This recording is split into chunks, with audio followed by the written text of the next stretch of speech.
Hello guys, today just a quick video just showing you how to fit a armrest in a Mk4 Golf. Some Mk4 Golfs already came with the armrest, some didn't. These are an optional factory factory fitted already. Obviously mine did not come with one, but I decided to buy one offline. This was about £30 I think. Obviously second hand, but it's still quite cheap compared to getting an aftermarket one itself, because this is a genuine Volkswagen one. So yeah, so for £30, not too bad, and it also came with all the bolts and fittings required, and it's got the catch in good nick so it doesn't slip open when it's not meant to. So yeah, just going to get into it. I'm just going to fit this and I'll show you how to do it along the way. Firstly, main tool you're going to need is probably a T25 T-handle. So what you're going to do with this is, down the front here there's two clips that pop out that side, and again the exact same on that side. And what you do then is obviously take your T-handle and you're going to want to undo them, because you need to remove this panel here. Excuse how crummy it is and messy, sorry about that. Yeah, you need to fold this out the way so then you can get to underneath there where you can apply the bolts and things like that.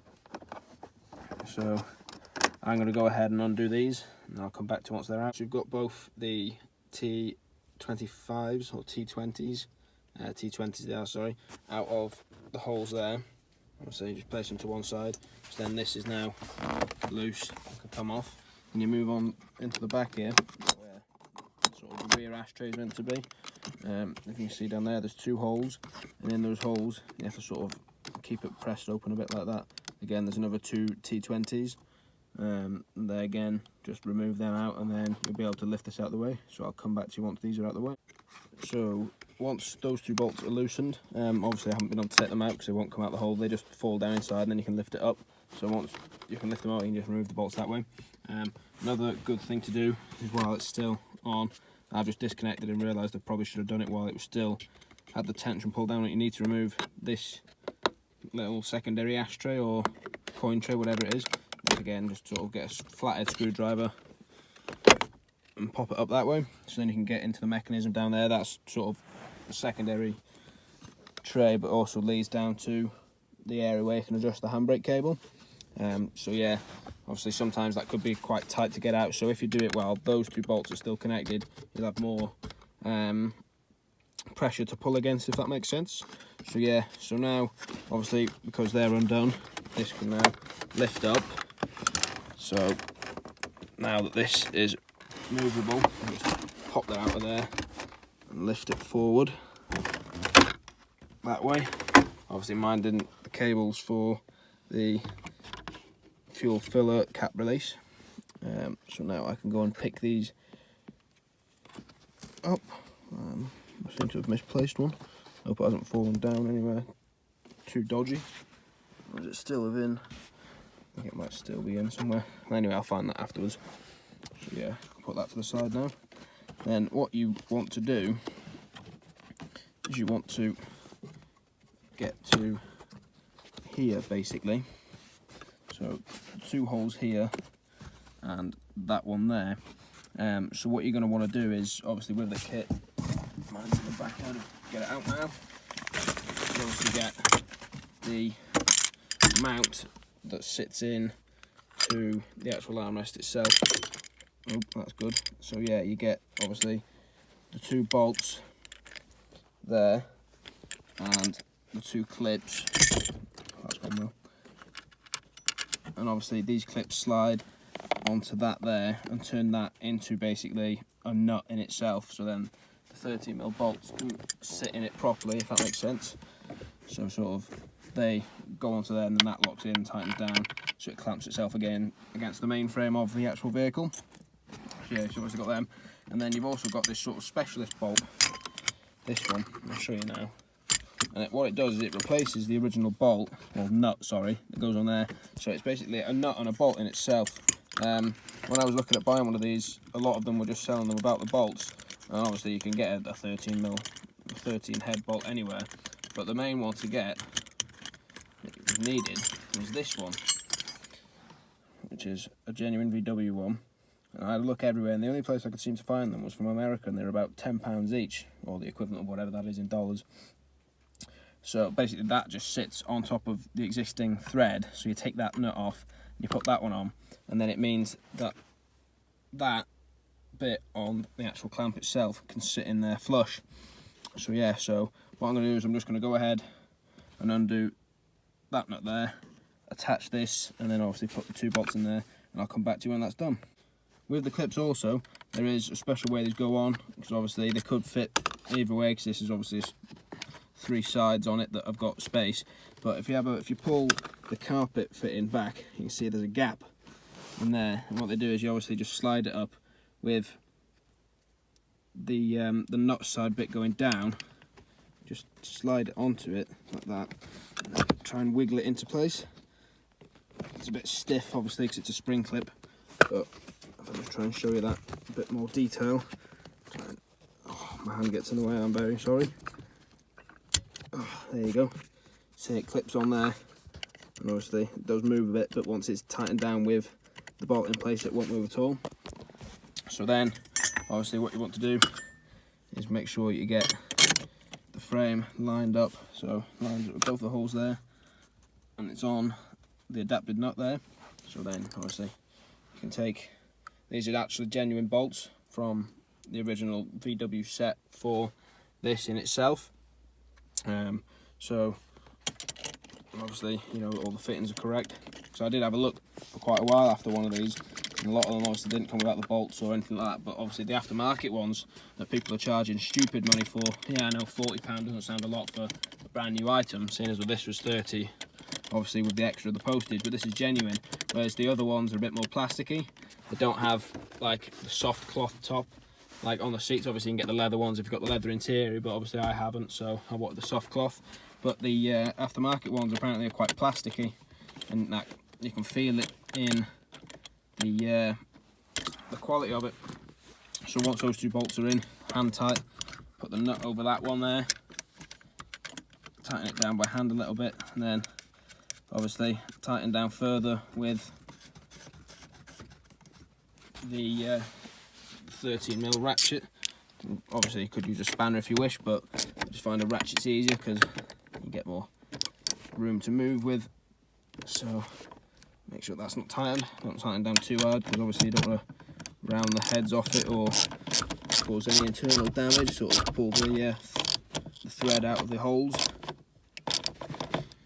So give that a good tighten down, obviously on all 3. Sorry if the quality's not good, I'm only just filming this on my phone. So just tighten that down a bit of a way, give it a good old bit of the old FT, tight. Obviously you can probably guess what the F on the T stands for that, so yeah. Anyway, so they're now tight down, and if you can see, no movement in that at all. So obviously what you need to do then is you need to locate this section onto that section, and it doesn't take a genius to realise that that bolt has to go through that there hole. So to make this easier, what you do is you take the side panel off, I believe. There we go. Oh, easier said. Obviously none of the clips broke on that, but if you want to be a bit more careful, then you can use either some trim tools or say a small electrical screwdriver. Maybe probably not a big hefty one like I've got there, but yeah. So anyway, once that's off, then obviously you can line it up a bit better. So what I'll do is I don't know if I can do this while filming at the same time, but basically it has to obviously sit in place like that. But what you have to do obviously first is fit the old trim back there, otherwise you won't be able to get it over the armrest. So what I'm going to do is I'm going to fit the trim the same way that I took it off, obviously with the 2 bolts at the front and the 2 at the back. Get that sorted all nice, and I'll be back with you then. So guys, obviously once the bit of the console's back into place, and speaking of that, better put the clips back on the front there.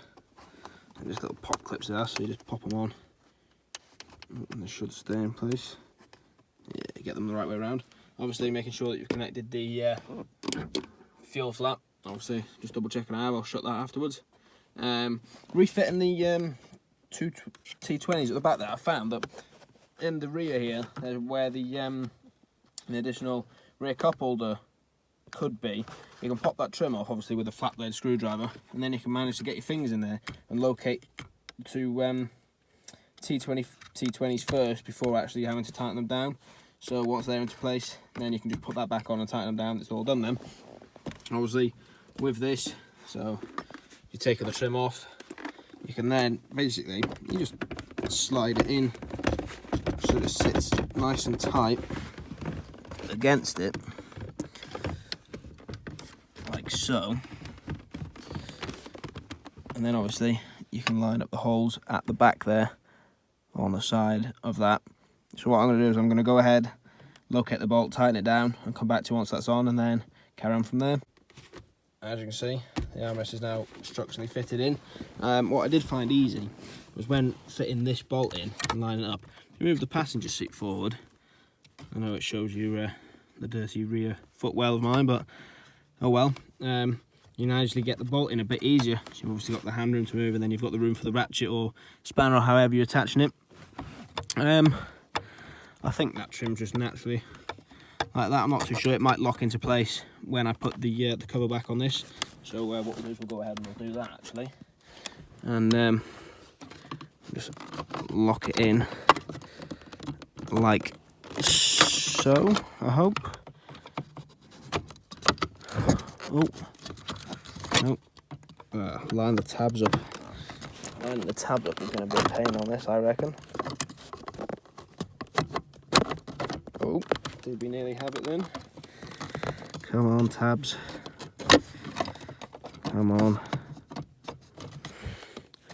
More tabs on this than at a bar on a Friday night. Sorry about the awful joke. I think COVID-19 lockdown has ruined my brain. Obviously I'm just thinking about the pub too often. Oh my good lord, what is going on with this? Right, strategically, Elliot, put that in,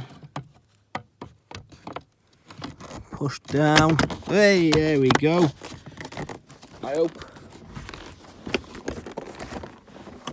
Yeah, that's in there now. That's on perfectly. Magic. That's in place. I can shut that again now. I think there is meant to be a tray in there, to be fair, and I think someone's had it before I bought it, but it doesn't matter. So obviously, that's your end result. Probably a bit of a long-winded video, but I'm just trying to cover all the bases. So yeah, then obviously you've got your armrest function, so it doesn't interfere with the handbrake at all, and then obviously you've got your little storage pocket as well. The main reason I fitted this is just so you can have your arm on it when you're doing the gear knob, because obviously I know it's against the learner driver's policy to not use only to use one hand on the wheel, but I've just got an aftermarket steering wheel aid there. Makes it a bit easier, and then I like to rest my hand on the gear knob, so rather than having it resting down on my lap, it's quite nice to have a hand rest there. So yeah, I hope this video was of some use to some people out there. I don't know if many people are going to be retrofitting these back in anymore, seeing as the Mk4s are quite out of date now, but if this was of help, please obviously give it a like, comment if you found it useful, comment if you've got any more questions about any more interior mods or anything. Obviously I've refitted cup holders and stuff into this because they weren't in there, so I could give you a brief introduction about them, but I will be uploading some more YouTube videos on car stuff, obviously on the Mk4 as well as the 2 Mk3s and possibly my caddy that I own. There are some more things I need to do. I need to refit one of these, so I could make a little video on that. And also this is quite worn through, but I'll have a look when I take that off to see if I can do anything about that, unless I just have to buy a new door card insert. But other than that, yeah, thank you for watching. I hope this was of use. And I'll catch you in the next one.